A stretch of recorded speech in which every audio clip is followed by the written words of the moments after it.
শ্রী শ্রী ঠাকুর ভাগ্নে হৃদয় ও রামলালকে সাথে করে গিরিশ ঘোষের থিয়েটার দেখতে গিয়েছিলেন।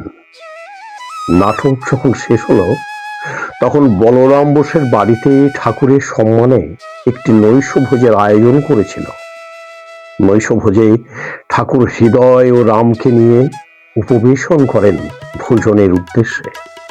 আয়োজকরা সকলে মিলে অতি ভক্তি ভরে লুচি, তরকারি, মিষ্টি সব পরিবেশন করতে লাগলো।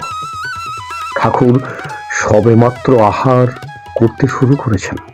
এমতো অবস্থায় মদ্যপ অবস্থায় গিরিশচন্দ্র বোসের বাড়িতে আসেন এবং ঠাকুরকে প্রথমে প্রণাম নিবেদন করে প্রশ্ন করেন, থিয়েটার কেমন দেখলেন ঠাকুর?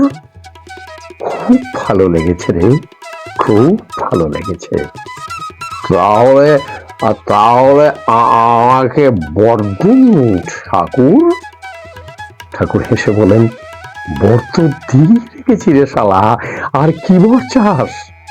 না, তুই তুই আমার ছেলে হয়ে জন্মাও ঠাকুর, আমার ছেলে হয়ে জন্মাও। দূর শালা, কি বয়ে গেছে আমার কায়েতের ছেলে হতে? কি বললে? তুমি বামনাই কায়েত, আমার ছেলে বলে তোমার জাতে যাবে? এতই তোমার জাতের গরম, তাহলে এই কায়েতের ছোঁয়া লুচি তোমাকে আর খেতে হয় না। আরে গিরিশ, মোটে মোটে টেরখানা খেয়েছি গিরিশ, আর খেতে দিবি না? ওঠো ওঠো বলছে, বাকিটা দক্ষিণেশ্বরে গিয়ে খায় ভণ্ড তপস্বী।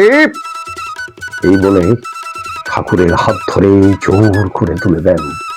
কারও বাধা তিনি মানেন নাই। ঠাকুর খাননি বলে সেদিন কেউ আর সেই খাবার খায় নাই, নিজ নিজ বাড়ি চলে যান।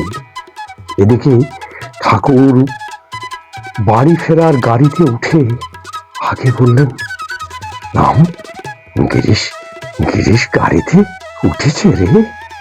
রাম বলে, এত অপমানের পরেও তুমি?